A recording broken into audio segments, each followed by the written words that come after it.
Audition വഴിയാണ് സിനിമയിലേക്ക് വരുന്നത്. 6000 പേരിൽ നിന്ന് 5 പേരെ സെലക്ട് ചെയ്ത് 5 പേരിൽ ഒരാളായി മാറുകയാണ് ഞാൻ. അങ്ങനെയാണ് സിനിമയിലേക്ക് വരുന്നത്. ആദ്യ സിനിമ മലർവാടി ആർട്സ് ക്ലബ് എന്ന സിനിമയാണ് എൻ്റെ ആദ്യ സിനിമ. എല്ലാവർക്കും അറിയാം. അതിനകത്ത് പുരുഷു എന്ന ക്യാരക്ടർ ഇപ്പോഴും ആളുകൾക്ക് ഈ ഏറ്റവും ഇഷ്ടപ്പെട്ട ക്യാരക്ടർ ഏതാണെന്ന് ചോദിച്ചു കഴിഞ്ഞാൽ എല്ലാവരും പറയും പുരുഷു തന്നെയാണെന്ന് എല്ലാവരും പറയത്തുള്ളൂ. ഇപ്പോഴും എനിക്കിഷ്ടം പുരുഷനെയാണ് കൂടുതൽ ഇഷ്ടം. മലർവാടി ശരിക്കും എൻ്റെ ലൈഫിൽ വളരെ ഒത്തിരി ചേഞ്ചുകൾ ഉണ്ടാക്കിയിട്ടുണ്ട്. എൻ്റെ ജീവിതത്തിൽ ഉണ്ടായിട്ടുള്ള ചേഞ്ചുകളിൽ ഏറ്റവും പ്രധാനപ്പെട്ട സംഭവം മലർവാടി തന്നെയാണ്. എൻ്റെ ഫസ്റ്റ് ഷോട്ട് അമ്പിളിച്ചേട്ടനൊപ്പമാണ്, ജഗതിച്ചേട്ടനൊപ്പമാണ്. അപ്പോൾ അമ്പിളിച്ചേട്ടൻ ഇങ്ങനെ തലയൊക്കെ വെച്ചിട്ട് പറഞ്ഞു, അനിയ ടൈമിങ് വേണം, അത് മാത്രം നോക്കിയാൽ മതി, അതുണ്ടെങ്കിൽ നീ രക്ഷപ്പെടും എന്ന് പറഞ്ഞു. അപ്പോൾ അമ്പിളിച്ചേട്ടനിപ്പോൾ വയ്യാണ്ടിരിക്കുന്നു, നമ്മളൊക്കെ പ്രാർത്ഥിച്ചുകൊണ്ടിരിക്കുന്നു. സന്തോഷം. ഇത്രയും വലിയൊരു ആർട്ടിസ്റ്റിനൊപ്പമാണ് നമ്മൾ ആദ്യം തുടക്കം ഇട്ടത്. ശരിക്കും കൂടെ അഭിനയിക്കുന്ന ആളുകളെ, പുതിയ ആളുകളെയൊക്കെ ഇത്രയധികം സപ്പോർട്ട് ചെയ്യുന്ന, അമ്പിളിച്ചേട്ടനൊപ്പം ഞാൻ 2 പടം ചെയ്തിട്ടുണ്ട്. ഇത്രയും സപ്പോർട്ട് ചെയ്യുന്ന ഒരാളെ ഞാൻ നോക്കിയിട്ട് വേണിച്ചേട്ടൻ അമ്പിളിച്ചേട്ടനൊക്കെയാണ് ഏറ്റവും കൂടുതൽ ഇതുപോലെ സപ്പോർട്ട് ചെയ്യുന്നത്. നമ്മളൊക്കെ ഓരോ പുതിയ ആളുകൾ വരുമ്പോൾ അവരെയൊക്കെ എന്താ പറയുക, അഭിനയത്തിൻ്റെ ആ ഒരു സമയത്ത് നമ്മളെ ഒത്തിരി ഹെൽപ്പ് ചെയ്യും. ആ സീൻസൊക്കെ നമ്മൾ ചെയ്യുന്നതിനകത്ത് എന്തെങ്കിലും പോരായ്മകളുണ്ടെങ്കിൽ നമ്മളെ ഒരു എന്താ പറയുക, നമ്മുടെ മാനസികമായിട്ട് ബുദ്ധിമുട്ടുണ്ടാക്കാത്ത രീതിയിൽ നമ്മളെ സപ്പോർട്ട് ചെയ്ത് മോനെ ഇങ്ങനെ ചെയ്ത് കഴിഞ്ഞാൽ നന്നാവും, അമ്പിളിച്ചേട്ടനാണെങ്കിൽ അനിയ നീ ഇങ്ങനെ ചെയ്യും പറഞ്ഞിട്ട് നമ്മളടുത്ത് കറക്റ്റ് പറഞ്ഞു തരും. നമ്മളതുപോലെ ചെയ്താൽ കറക്റ്റ് ഓക്കെ ആയിരിക്കും. അത് വിനീതേട്ടൻ ഞങ്ങളുടെ മുത്തല്ലേ. ഞങ്ങൾക്കൊരു ലൈഫ് തന്ന, ഞങ്ങൾ 5 പേർക്കും ഒരു ജീവിതം തന്ന വ്യക്തിയാണ് വിനീതേട്ടൻ. അതുപോലെ ദിലീപേട്ടനും വിനീതേട്ടനാണ് എൻ്റെ ലൈഫിൽ മറക്കാൻ പറ്റാത്ത 2 ആളുകൾ. സംവിധായകനേക്കാൾ ഉപരി വിനീതേട്ടൻ ഞങ്ങൾക്ക് ശരിക്കും ഞങ്ങളുടെ ഒരു കൂടപ്പിറപ്പിനെ പോലുള്ള ഒരാളാണ്. സെറ്റിൽ ഞങ്ങളിപ്പോൾ 2ാമത്തെ പടം ഞങ്ങളുടെ സൂപ്പർ ഹിറ്റായിട്ട് ഓടിക്കൊണ്ടിരിക്കണം. ഒരു ടീം വർക്കാണ് ശരിക്കും പറഞ്ഞാൽ ഞങ്ങളുടെ മലർവാടി എല്ലാവരും ഒരുമിച്ച് കൂടുമ്പോൾ.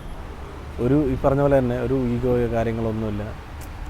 പരസ്പരം എന്തൊക്കെ കാര്യങ്ങൾ ഒരാളുടെ ഉള്ളിലുള്ള എന്താണ് അവൻ്റെ ക്യാരക്ടർ, അവൻ്റെ ഉള്ളിൽ നിന്ന് എന്തൊക്കെ കിട്ടും എന്നുള്ളത് വിനീതൻ നന്നായിട്ട് അറിയാം. അപ്പോൾ അതുകൊണ്ട് അതൊക്കെ ചെയ്യിച്ചെടുക്കാനായിട്ട് ഒരു ഡയറക്ടർ എന്ന രീതിയിൽ അത് ബ്രില്യൻ്റായിട്ട് വർക്ക് ചെയ്യാൻ നന്നായിട്ട് അറിയാം. ദിവേട്ടൻ മലർവാടി കഴിഞ്ഞതിന് ശേഷം എനിക്ക് നിവിനും മെട്രോ എന്നൊരു പടം ദിലീപേട്ടനാണ് ഞങ്ങൾക്ക് തന്നത്. എന്നെ പടത്തിലേക്ക് കാസ്റ്റ് ചെയ്ത് ദിലീപേട്ടനാണെന്നാണ് പറഞ്ഞത് ഞാൻ കേട്ടത്. ഒത്തിരി സന്തോഷം. ദിലീപേട്ടനാണ് ഇപ്പോൾ തട്ടത്തുമറയത്ത് ഇറങ്ങി കഴിഞ്ഞപ്പോൾ ദിലീപേട്ടൻ മദ്രാസിലായിരുന്നു. ആ സമയത്ത് ദിലീപേട്ടൻ വിളിച്ചിട്ട് ഫോണിലൂടെ പറഞ്ഞത് എൻ്റെ മക്കളവിടെ അടിച്ച് പൊളിക്കുകയെന്ന് ഞാൻ അറിഞ്ഞു. ഒത്തിരി സന്തോഷമുണ്ടാ കേട്ടതിൽ. ഞാൻ വരുമ്പോൾ എന്തായാലും പടം കാണും.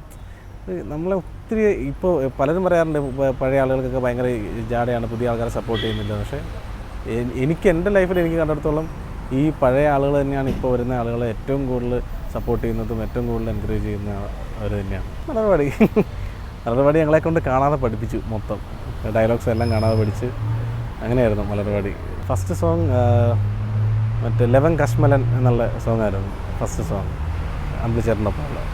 അത് ശരിക്കും ഷൂട്ട് ചെയ്തത് ഞങ്ങൾ മറ്റേ HD ക്യാമിലായിരുന്നു ഷൂട്ട് ചെയ്തത്. അപ്പോൾ അതുകൊണ്ട് ഞങ്ങളുടെ അടുത്ത് പറഞ്ഞു ക്യാമറയുടെ ആ പേടി മാറാൻ വേണ്ടിയിട്ടാണ് ശരിക്കും പറഞ്ഞ് അങ്ങനെ ചെയ്തത്.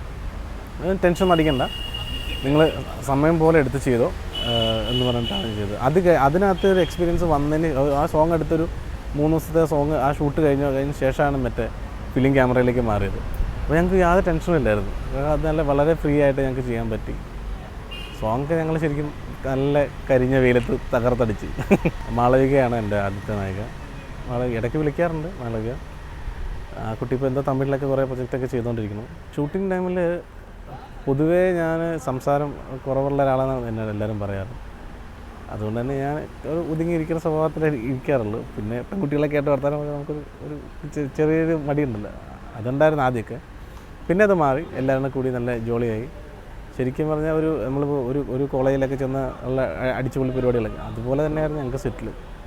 കാരണം ആദ്യത്തെ പുതുമുഖങ്ങളാണ്. അപ്പോൾ അതിനോടുള്ള കുറേ ആളുകളുടെ ഒരു ചെറിയൊരു ഇതുണ്ടാവില്ല, അമ്മമാർക്ക് അത് മതി, അങ്ങനത്തെ ഒരു ആറ്റിറ്റ്യൂഡ് ഉണ്ട്. അതൊക്കെ കണ്ട് ഞങ്ങൾ രസിച്ച് എൻജോയ് ചെയ്ത് നടക്കുകയായിരുന്നു.